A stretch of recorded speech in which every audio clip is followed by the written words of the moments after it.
में दिल्ली चुनाव में योगी आदित्यनाथ की एंट्री के साथ ही सियासी गर्माहट बढ़ चुकी है। आपको बता दें, कल 3 रैलियों के जरिए योगी आदित्यनाथ ने आम आदमी पार्टी और अरविंद केजरीवाल को निशाने पर लिया है और उन्होंने यमुना की गंदगी से लेकर अवैध तरीके से दिल्ली में रह रहे बांग्लादेशियों और चुनावी वादों पर केजरीवाल को घेरा। यमुना को लेकर तो योगी आदित्यनाथ ने सीधी चुनौती दे डाली कि जैसे वो अपने मंत्रियों के साथ गंगा में डुबकी लगाकर आए हैं, क्या केजरीवाल भी यमुना में ऐसी डुबकी लगा सकते हैं? तो देखिए, यहाँ पर सवाल किए गए हैं सीएम योगी आदित्यनाथ के द्वारा और अब उनकी एंट्री यहाँ पर दिल्ली की सियासत में भी हो चुकी है। और देखिए, जहां पर इससे पहले भी उनकी ओर से चुनाव प्रचार किया गया है, चाहे हरियाणा रहा हो, महाराष्ट्र चुनाव रहा हो, चर्चा का विषय हमेशा से रहे हैं। उनके बयान भी हमेशा से चर्चा का विषय रहे हैं और यहाँ पर केजरीवाल पर उन्होंने कई सवाल उठाए। दिल्ली में आम आदमी पार्टी के अध्यक्ष से अरविंद केजरीवाल जी से मैं पूछना चाहता हूं, क्या यमुना जी में वह भी अपने मंत्रियों के साथ जाकर के स्नान कर सकते हैं क्या?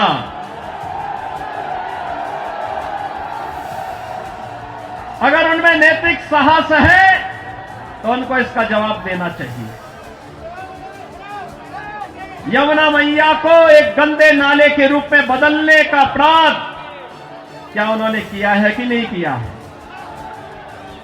और अगर वह व्यक्ति इस बात का अपराधी है तो फिर मुझे नहीं लगता है कि जनता जनार्दन की इस अदालत में उन्हें कोई माफी दी जानी चाहिए। ये वे काम नहीं करना चाहते। इनका तो एक ही कार्य है, प्रातः काल होते ही सोशल मीडिया पर झूठे ट्वीट करना, झूठी फिल्मों का प्रदर्शन करना, झूठे प्रेस वक्तव्य और प्रेस वार्ता के माध्यम से केवल गुमराह करने वाले वक्तव्यों को देना। जितना समय झूठ बोलने की एटीएम के रूप में आम आदमी पार्टी और उनके नेता समय बर्बाद करते हैं, ये झूठ का एटीएम बनने की बजाय अगर उन्होंने जनता की जन सुविधा और विकास के बारे में सोचा होता तो 10 वर्ष में दिल्ली की कायाकल्प हो गई होती। तो योगी आदित्यनाथ की तरफ से सीधे तौर पर यहाँ पर ताबड़तोड़ हमले किए गए हैं। अरविंद केजरीवाल पर निशाना साधा गया है और अरविंद केजरीवाल की तरफ से भी जवाब सामने आया है। उन्होंने कहा है कि वो योगी की इस बात से सहमत है कि दिल्ली में माहौल ठीक नहीं है, लेकिन माहौल ठीक रखने का जिम्मा तो गृह मंत्री के पास है। केजरीवाल ने जवाब में कानून व्यवस्था के मुद्दे पर बीजेपी को ही घेरने की कोशिश की। आज योगी आदित्यनाथ जी जब दिल्ली आए हैं, मैं उनसे पूछना चाहता हूं कि यूपी के सरकारी स्कूलों का जो इतना बुरा हाल है, टाट पट्टी पे यूपी के सरकारी स्कूल चल रहे हैं, 10 साल से उनकी सरकार है, वो अपने सरकारी स्कूलों को ठीक नहीं कर पाए। अगर उनको जरूरत है, हम दिल्ली से अपने शिक्षा मंत्री को भेज देंगे उत्तर प्रदेश, उनको भी सिखा देंगे कि सरकारी स्कूल कैसे ठीक किए जाते हैं। हम चाहते हैं कि उत्तर प्रदेश के भी सरकारी स्कूल ठीक हों।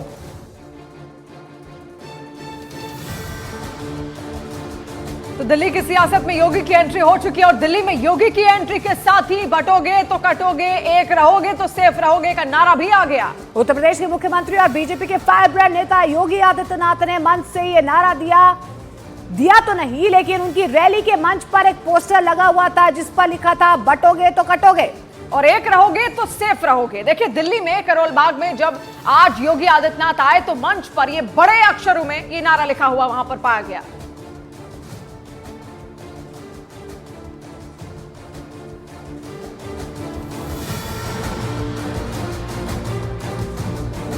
और इस बीच आपको बता दें, एआईएमआईएम चीफ ओवैसी ने ओखला विधानसभा सीट पर शाहीन बाग में एक रैली को संबोधित किया और उनके निशाने पर थे आम आदमी पार्टी के संयोजक अरविंद केजरीवाल। उन्होंने सीएए के खिलाफ हुए शाहीन बाग के धरने की याद दिलाई और ये भी कहा कि केजरीवाल ने इस प्रदर्शन को बीजेपी स्पॉन्सर्ड कहा था और साथ ही आरोप लगाया कि कोरोना काल में तबलीगी जमात को सबसे पहले सुपर स्प्रेडर कहकर बदनाम करने वाले भी केजरीवाल ही थे।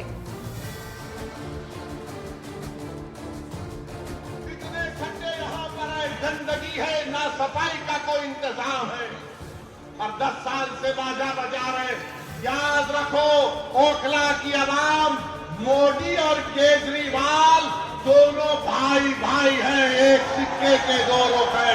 इनमें कोई फर्क नहीं है, बिल्कुल कोई फर्क नहीं है। जब शाहीन बाग का यहाँ एहतजाज जो पूरे मुल्क के लिए एक मशाले राह बन गया था, यही केजरीवाल ने कहा था ये बीजेपी स्पॉन्सर्ड है। ओखला की आवाम, आज आपके पास एक मौका आ रहा है कि जिन्होंने आपके एहतजाज को बीजेपी स्पॉन्सर्ड कहा था, आप अपने वोट के जरिए उनको आपको जवाब देना है।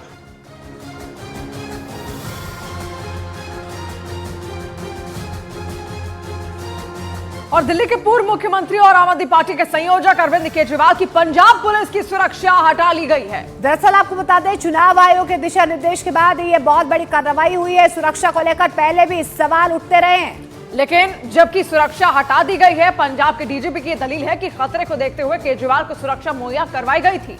अब जबकि पंजाब पुलिस के जवान केजरीवाल की सिक्योरिटी से हटाने के आदेश हो चुके हैं, आम आदमी पार्टी इस पर सवाल खड़े कर रही है और सवाल ये उठा रही है कि आखिर इसके पीछे है क्या, इरादा क्या है। इरादा यहां पर समझने की कोशिश की जा रही है। तो सुरक्षा में कुछ बदलाव हुआ और उसके बाद कई तरीके के सवाल यहां पर खड़े होने लगे। दिल्ली पुलिस ने भी इस पर ऐतराज साफ साफ जताया है।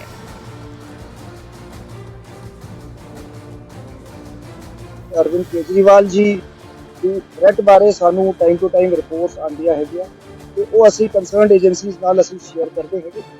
ਤੇ ਅੱਜ ਸਾਨੂੰ ਦਿੱਲੀ ਪੁਲਿਸ ਤੇ ਇਲੈਕਸ਼ਨ ਕਮਿਸ਼ਨ ਦੀ ਹਦਾਇਤਾਂ ਤੋਂ ਬਾਅਦ ਜਿਹੜਾ ਪੰਜਾਬ ਪੁਲਿਸ ਦਾ ਕੰਪਲੀਮੈਂਟ ਜਿਹੜਾ ਸੀਗਾ ਕੇਜਰੀਵਾਲ ਸਾਹਿਬ ਦੀ ਸਿਕਿਉਰਿਟੀ ਦੇ ਵਿੱਚ, ਉਹ ਅਸੀਂ ਵਿਡਰਾਅ ਕੀਤਾ ਹੈ ਤੇ ਅਸੀਂ ਆਪਣਾ ਕੰਸਰਨ ਜਿਹੜਾ ਹੈਗਾ ਉਹਦਾ ਨਾਲ ਸ਼ੋਅ ਕੀਤਾ ਹੈ ਤੇ ਅਸੀਂ ਇਨ ਟੱਚ ਰਹਾਂਗੇ। ਅਸੀਂ ਆਪਣੇ ਇਨਪੁਟਸ ਜਿਹੜੇ ਹੈਗੇ ਉਹ ਦਿੱਲੀ ਪੁਲਿਸ ਨਾਲ ਅਸੀਂ ਸ਼ੇਅਰ ਕਰਾਂਗੇ।